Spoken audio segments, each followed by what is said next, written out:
Hello दोस्तों, नमस्कार। मैं हूँ रेखा उपाध्याय है ज्ञानवती त्रिपाठी। आज हम दोनों बहनें मिलके एक बहुत प्यारा कजरी गीत सुनाने जा रहे हैं और सबको अच्छा लगे तो कमेंट में जरूर बताना। बेटी अपने ससुराल रहती है तो माँ बाप को कितना तकलीफ होता है, उसी तर्ज पे हम लोग वीडियो बना रहे हैं। आज तो अपना प्यार दुलार आशीर्वाद जरूर देना।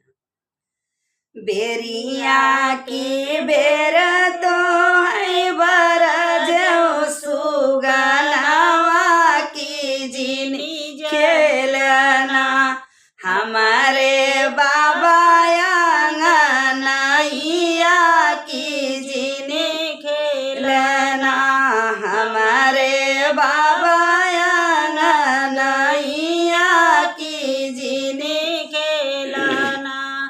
बेरिया के बेर तो है बरज सुगनावा की जिनी खेलना, हमारे बाबा आंगनैया की जिनी खेलना। जेतना तू खेलब सुगना बाबा आंगनैया की वैसे ढूंढे ना, हमारे बाबा के आंसुइया की वैसे ढूंढे ना, हमारे बाबा के आंसुइया की वैसे ढूंढे ना। सब कर बेटी रे बाटी नैया हमार बेटी ना बाटी अपने ससुरावा, हमारी बेटी ना बाटी अपने ससुरावा, हमारी बेटी ना। जैसाई खेलब सुगना बाबा आंगनैया की वैसे ढूंढे ना, हमारे माई के आंसुइया की वैसे ढूंढे ना, हमारे माई के आंसुइया की वैसे ढूंढे ना। सब कर बेटी खेलै सावन में कजरिया, हमार बेटी ना रोवै अपने ससुरावा, हमारी बेटी ना रोवै अपने ससुरावा, हमारी बेटी ना। बेरिया की बेर तो के बरज सुगनावा की जिनी खेलना, हमारे चाचा आंगनैया की जिनी खेलना।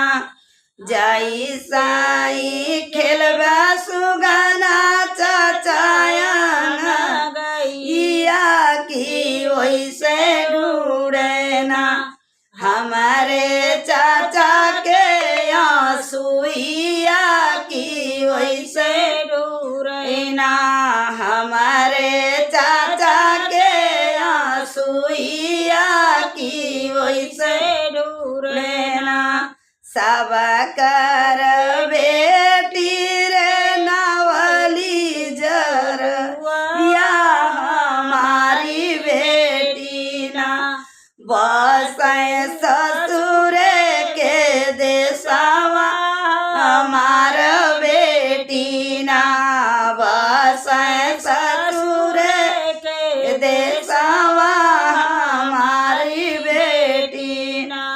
जैसाई खेलब सुगना चाचा आंगनैया की वैसे ढूंढे ना, हमारे चाची के आंसुइया की वैसे ढूंढे ना।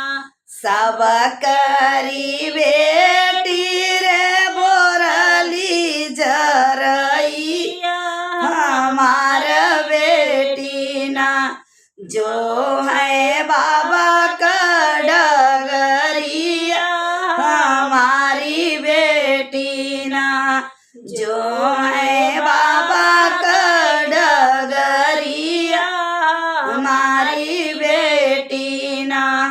बेरिया की बेर तो है बरज सुगनवा की जिनी खेलना हमारे भैया चौपैया की जिने खेलना हमारे भैया चौपैया की जिनी खेलना जाई साई खेलबा सुगाना भैया चौपैया की वैसे ढूंढे ना हमारे भैया के आंसुइया की वैसे ढूंढे ना हमारे भैया के आंसुइया की वैसे ढूंढे ना सब